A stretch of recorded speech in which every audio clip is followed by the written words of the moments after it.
E eu, começando hoje, eu queria falar de um dos meus livros favoritos. É uma peça de teatro que foi criada logo depois da Segunda Guerra Mundial. Faz parte do Teatro do Absurdo. Se chama... É uma história sobre duas pessoas que estão debaixo de uma árvore e estão esperando Godot. E é só isso. E depois você está lendo, não acontece nada, e eles estão lá esperando Godot, até que chega esse grande momento, no ápice da história, e eles têm esse diálogo. Vamos? Não podemos. Por quê? Estamos esperando Godot. E eu acho que em muitos momentos, hoje em dia, quando a gente fala de IA, a gente continua esperando Godot quando a gente considera aplicações em produção. A gente fica esperando custar menos, a gente fica esperando não ter jailbreak, não alucinar. Tem gente esperando o AGI para conseguir fazer algo. E minha proposta hoje é falar que é hora de parar de esperar e de começar a construir. E para isso, toda a IA parasse de evoluir. Aí ele só tivesse os mesmos modelos, os mesmos frameworks, as mesmas técnicas, hoje nunca mais evoluísse, porque a gente ainda tem uma década de valor a ser criado. Simplesmente aprendendo como utilizar a tecnologia e aprendendo como embedar nossos processos, nossos produtos, nossos sistemas. Só que para fazer isso, a gente tem que reconhecer que é uma ferramenta, não é mágica. Então tem suas limitações, tem quando usar, como usar. Imediatamente, isso daqui é a pessoa mais inteligente do mundo, entrando no Nubank e apanhando, tendo dificuldade de trabalhar. O banheiro não vai saber o seu produto, suas regras de negócio, suas pessoas com quem falar, uma pessoa que acaba sendo inútil. Né? Talvez tenha alguma utilidade, mas acaba sendo inútil. E eu acho que notar que isso é verdade, reconhecer que nesse contexto você prefere um estagiário que consegue aprender o seu contexto do que o Bill Gates sem conseguir aprender o seu contexto, e dá um pouquinho de um senso de o que é importante na hora de a gente inserir IA no nosso processo. Então, um exemplo aqui bem simples, que é o YouTube, é uma empresa sueca, e não faz ideia o que é um SparkCop. E vocês não sabem o que é um SparkCop. Bom, uns de vocês talvez. Daí, eu pergunto para um IA, com nossa base de conhecimento do Nubank, e vai conseguir apresentar que SparkCop é uma ferramenta nossa, interna, faz parte do nosso fluxo de transformação de dados e tudo mais. Então, uma das primeiras coisas que a gente faz é o processo de reconhecer que contexto é importante e conseguir inserir o contexto no modelo é uma coisa essencial. Então você pode ver ali em cima que ele reconhece que tem uma base de conhecimento do time de dados, ele consegue reconhecer que a pergunta deveria ser respondida por aquilo e busca naquele contexto, naquela base de conhecimento, informação sobre essa pergunta. Então esse sisteminha, esse ragzinho que a gente tem, permite a gente conseguir inserir cada vez mais bases de dados e saber buscar e rotear essa informação. A empresa se torna uma empresa de busca. Toda empresa agora, parte de você conseguir alavancar essa ferramenta é você saber como efetuar busca de conhecimento. Então você mapear, limpar, chunk, indexar todo o seu conteúdo interno, ser exposta para esses modelos, é essencial. Então, gestão de conhecimento se torna uma ferramenta estratégica, mas essa gestão de conhecimento se torna mais importante. Todo sistema já é probabilístico. Então, às vezes, uma das reclamações que tem, a gente não se comportar, né? Tem uma chance de alucinar, tem uma chance de jailbreak, a gente não tem um controle total da tecnologia. Mas todo o processo já é probabilístico. Então, todo o processo, vamos supor um sistema que tem 4 noves de disponibilidade. 99,99% de disponibilidade. Você ainda tem aquele 0,1% que vai ter uma falha. Então, você reconhecer que tem uma falha e reconhecer que falha é inevitável, e você moldar sistemas e controles para metrificar, identificar e resolver quando a falha acontece, é essencial. E se você insere o ser humano em um processo, essa falha sai de 0,1% e vai para 10%, 15%, 20%. Então, Então, muito importante considerar que sim, quando a gente fala de IA, a gente está falando de sistema probabilístico, a gente fala sim de um grau de erro e a gente tem que criar os mecanismos, não para esperar que o erro não aconteça, mas que o sistema e o processo seja resiliente e às vezes antifrágil ao erro. O sistema que está acontecendo, a gente consegue mapear cada um dos passos, a gente consegue quebrar os passos em subproblemas, a gente consegue metrificar os inputs e outputs de cada um desses problemas, porque você tem interfaces claras entre cada um desses processos. Você consegue metrificar cada um desses inputs e saber se tem algum erro. Como que você está sabendo que tem erro? Porque já está acontecendo hoje no seu processo. No momento que você tem essa base mapeada, os seus problemas, essas interfaces criadas e tudo metrificado, isso é um exemplo que a gente fez bastante, que é um exemplo de atendimento. Então hoje mais da metade dos atendimentos do Nubank tem algum tratamento que passa por IA. E aqui 100% são scored por um sistema preditivo, mas mais de 50% você vai ter uma interação com uma AI na conversa no chat. Isso só foi possível iterando. Funciona na hora de rotear para a razão certa, identificar a razão, funciona em criar a mensagem, funciona em identificar o tom de voz e rotear para o tratamento certo. Itera, metrifica. A gente olha 700 métricas de sucesso e a gente tem a capacidade de ligar ou desligar a qualquer momento, todas elas. E no agente final, então no agente, no Customer Service Agent, a pessoa que está interagindo, a gente faz o mesmo tipo de experimentação num Copilot que a gente também construiu e é uma das coisas que teve o maior aumento de satisfação do cliente foi os tickets respondidos com a ajuda desse Copilot. Então, pensar na jornada e pensar onde que você consegue alavancar esse impacto e metrificar é essencial. E daí na decisão de rollout. Às vezes perguntam, vocês usam, você acha que IA está pronta para interagir com o cliente em escala? Vocês têm mais de 100 milhões de clientes? Você não tem medo do que pode acontecer? Vocês usam IA no atendimento? Eu falo, depende. Porque depende, porque a decisão ela não é uma decisão binária. Ela é uma decisão extremamente precisa. Qual é o contexto, qual a razão, qual é o tom de voz daquele cliente. E daí eu tenho uma decisão de se é uma coisa que precisa ser um toque humano imediatamente, se eu posso tentar aprender mais, uma troca, perguntas adicionais para ter mais contexto, ou se algo disso ainda é difícil. Então volta na ideia de que não é mágica. Né? A gente... Oh, meu Deus! Pronto. Não é mágica. Né? Então o que era impossível 3 anos atrás? Chega uma pessoa de produto e fala para a engenharia de software, fala assim, eu quero um sistema que lê de um cliente que caiu em algum golpe, leia as informações do que o cliente está falando para a gente e identifique o tipo de golpe. Como que foi o golpe? 3 anos atrás, a resposta da pessoa da engenharia de software seria, ou eu vou ter que procurar por uma palavra específica, se a palavra te existia ou não, beleza, eu faço a escolha, ou eu preciso de 100 mil labels e 5 anos para desenvolver um modelo. Hoje é algo que a gente consegue fazer com modelos que existem open source ou com modelos proprietários que já existem de outras empresas. Isso é uma coisa que a gente já está aplicando. Então, se alguém tem, especificamente a gente usa isso em vários tipos de contato com a gente para reconhecer a descrição de alguém que caiu em um golpe, que é uma situação super crítica, a gente vê comparando IA com um ser humano, não só a precisão de conseguir, através da descrição, reconhecer o tipo de ataque, o tipo de golpe que a pessoa caiu, é melhor, essa precisão melhora, mas a velocidade, o quão antes a gente consegue detectar novos tipos de golpes surgindo, é muito mais rápido. É questão de meses, a gente consegue detectar que tem uma coisa diferente acontecendo quando tem poucos casos surgindo na base. Informação que antes se perdia com pessoas. Natural, para falar lá, tudo que eu quero fazer no app, eu também quero fazer no WhatsApp.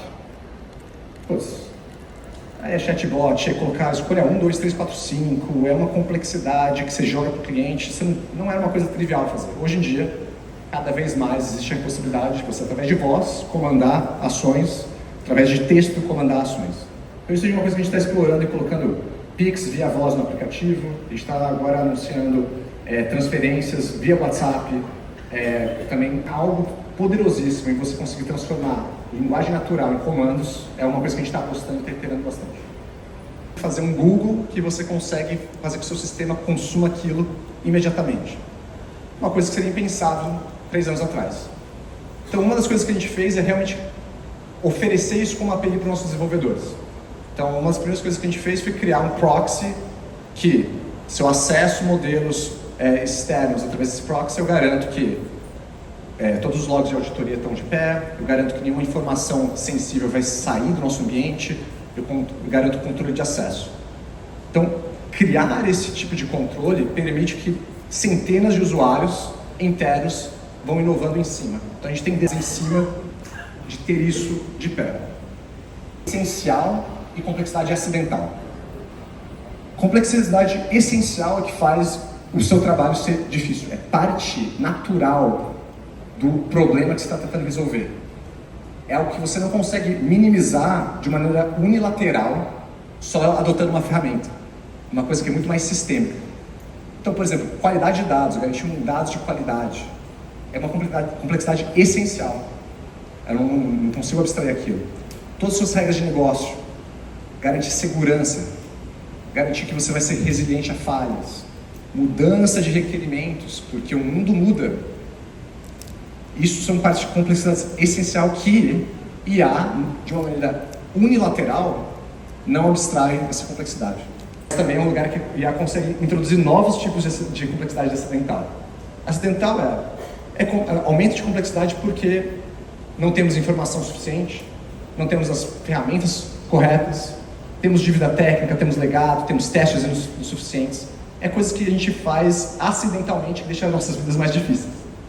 Então, talvez a IA consegue nos ajudar a identificar algumas dessas questões acidentais. A gente tem que minimizar quando ela introduz novas complexidades acidentais.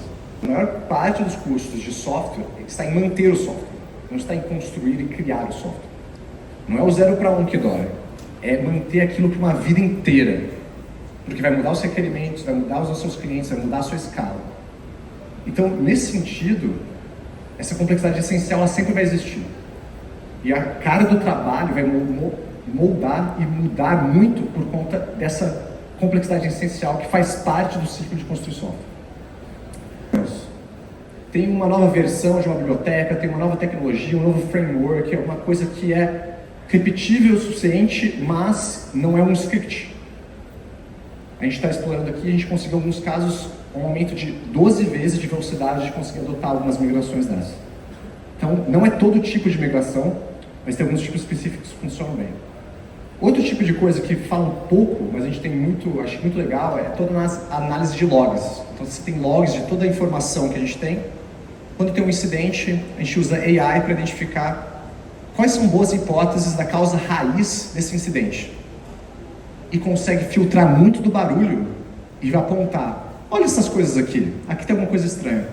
A gente aumentou em 10 vezes, reduziu em 10 vezes a nossa velocidade de identificar a causa raiz de alguns desses incidentes. Ótimo, gerar código é ótimo, é parte do ferramental, ótimo. Mas a gente tem mais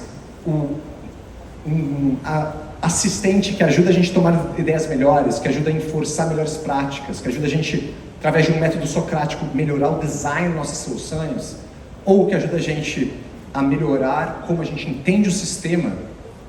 Para referência, o Nubank tem hoje 2.200 serviços. É muito serviço, não cabe na cabeça de ninguém. Ter IA te ajudando a navegar essa complexidade é algo que faz você manter os sistemas ficar mais fácil. Então tem muito valor aqui, que é menos sexy, é menos post de Twitter, mas tem um valor gigantesco. Então, e dentro disso eu ainda acho que o maior valor está na AI preditiva do que na generativa nos seus LLMs. E o que eu quero dizer com isso? O grande insight que LLMs trazem é que a ideia de você pegar um monte de dados, você pegar um modelo que tenta prever a próxima sílaba, ou próxima ação, no ato de ser capaz em prever essa próxima sílaba, de alguma maneira aquele modelo está mapeando em um espaço hiperdimensional o significado dessas palavras. E no ato de fazer isso, ele consegue detectar padrões não lineares de relações entre características diferentes. Então, isso existe em LLMs. Um exemplo clássico é a palavra homem e e a palavra mulher estão tão distantes nesse espaço hiperdimensional quanto rei e rainha. Então tem algum conceito que o LLM aprende que é um conceito de realeza, que é uma propriedade emergente do modelo. Mas isso é prevendo a próxima palavra para gerar texto. O que acontece se eu estou prevendo a próxima ação de meu usuário para aprender quais são os padrões de compra, padrões de gasto, padrões de comportamento desse usuário? Eu acabo mapeando esse usuário em espaço hiperdimensional e começar a ter alguma compreensão de padrões que talvez não são óbvios para o ser humano, mas que a máquina consegue prever. E usar essas representações como parte de um modelo preditivo para detectar fraude, para detectar risco de crédito, para melhorar operações, para tentar oferecer o produto certo na hora certa. Então tem algo aqui que eu acho que é extremamente valioso. E eu acho que a gente ainda, poucos players estão conseguindo fazer isso em escala, e eu apostaria que esse é um insight que vai realmente determinar os próximos 10 anos de criação de valor. Muito mais do que LLM ou GenAI por si só. O vencedor leva tudo. Quem tem vantagem nesse mundo de hoje? Preciso de muitos dados, preciso de muito compute, preciso de muitos talentos, né? Preciso de pesquisa. Muito dessa inovação veio em centros de pesquisa. Quem tem acesso ao capital? Então, assim, eu acho que é um momento onde você pode dizer, argumentar que quem são os maiores players tem a maior vantagem. Big Tech tem a maior vantagem. O Big Tech vai engolir o mundo. Então, acho que é muito fácil a gente cair nessa ideia. Os vencedores são quem já está ganhando. Mas, ao mesmo tempo, nunca teve valor e tanta informação comprimido em tão pouco espaço. O fato que você consegue pegar um ChatGPT e os parâmetros que permitem ele existir cabe no seu computador, um monte de número, cabe no seu computador pequeno, cabe no seu celular. É surreal. Então tem essa ideia de compressão de informação, cabe no bolso. Então, tem algo aqui que pode democratizar conhecimento de uma maneira que a gente não está esperando ainda. Tem um open source fortíssimo, talvez um dos mais fortes desde o início de uma tecnologia que a gente já viu. Custos de modelos estão caindo absurdamente, tem novas técnicas todos os dias e cada vez mais regulamentações que permitem o usuário ser dono do próprio dado e democratizar, tipo, eu quero te dar meu dado para você daí me dar um valor em troca, versus a ideia de mais rent-seeking, de quem já tem os dados protege aqueles dados. Então eu acho que se a gente pensar que está vencendo, a gente vai estar continuando esperando por Godot. Eu acho que a gente tem que começar a construir, acreditar, né? E eu tenho convicção aqui que vai ter uma onda gigantesca de inovação e grandes empresas que estão sendo fundadas agora, alavancando esse novo paradigma. Valorize e ensine o seu próprio contexto. Filtre o sinal do barulho e aplicando na prática. Não escuta o que outros mundos estão fazendo e tudo mais. Testa. Vê como funciona, vê o que dá para fazer, né? Acho que é importantíssimo. Metrifique, monitore, experimente. A falha é inevitável, mas isso não é motivo para não tentar. E não esqueça da AI preditiva. E eu sei que não é acessível a todo mundo em todos os momentos, mas eu acho que vai ser algo que ainda a gente está olhando a ponta do iceberg aqui. E pelo problema, não pela ferramenta. Se apaixone pelo trabalho, pelo esforço, mais do que qualquer coisa. E considere isso parte do seu ferramental para resolver esse problema. Falhou, não importa. Tente outra vez, fale melhor. Obrigado.